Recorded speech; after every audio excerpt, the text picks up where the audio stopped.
Welcome back again. Day 3, talking about seeing the love of our Father through the story of the prodigal son.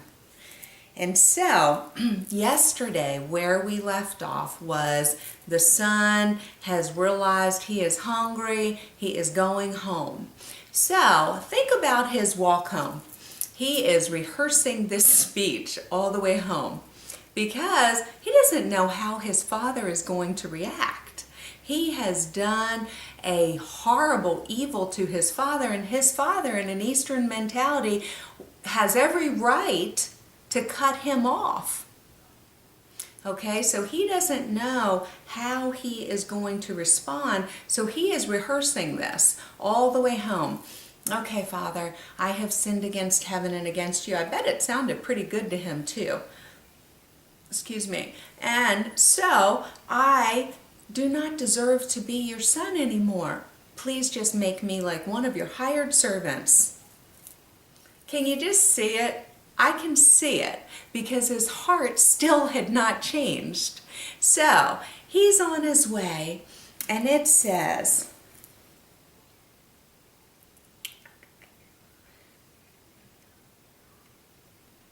while he was still a long way off, his father saw him.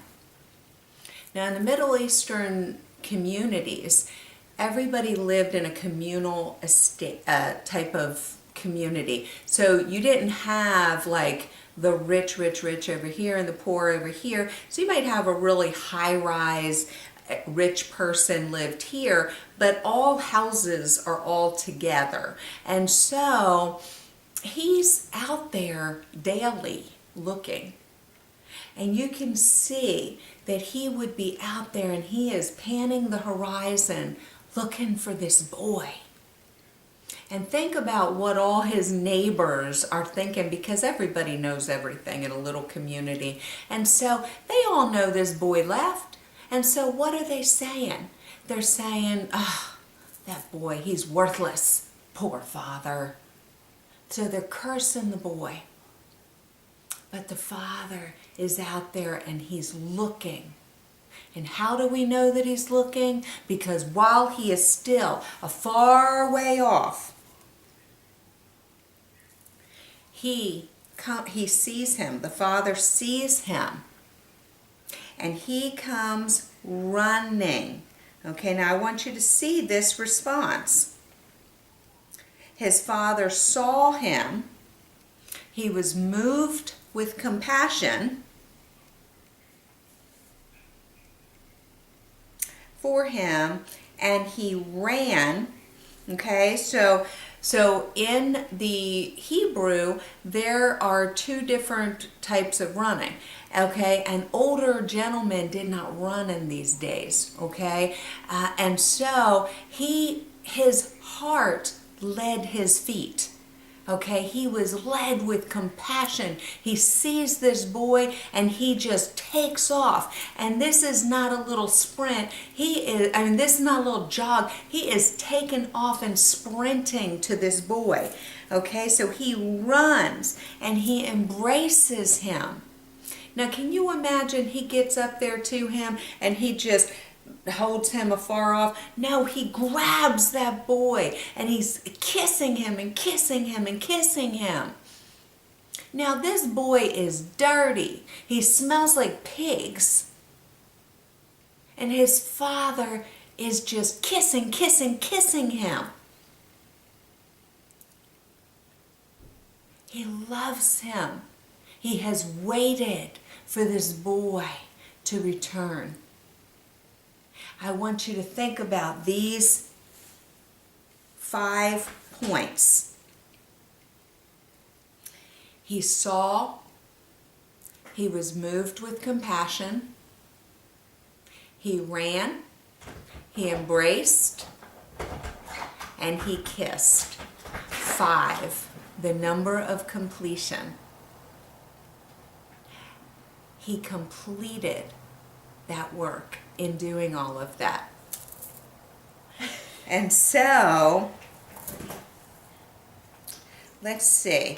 Okay, so the next thing the son says to him his rehearsed speech.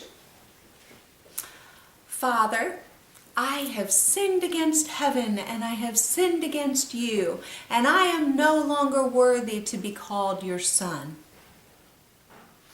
His father cut him off right there. Why? Because he was not going to have him be a servant. Because a servant would have to earn their wages, have to earn his respect and his love. He did not let him finish his rehearsed speech. And you also see the father did not wait for the son to come to him, but ran to the son. Your father is looking earnestly for you.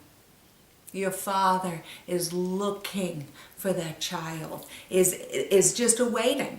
He knows where he is. He knows where you are. He knew where I was. And he is just waiting and watching. And he didn't even have the right heart. He made a turn back to the father, and the father took off and ran and completed that boy. Let's tune back in tomorrow and see what happened next. Know that he loves you. Know that we love you and that we are praying for you.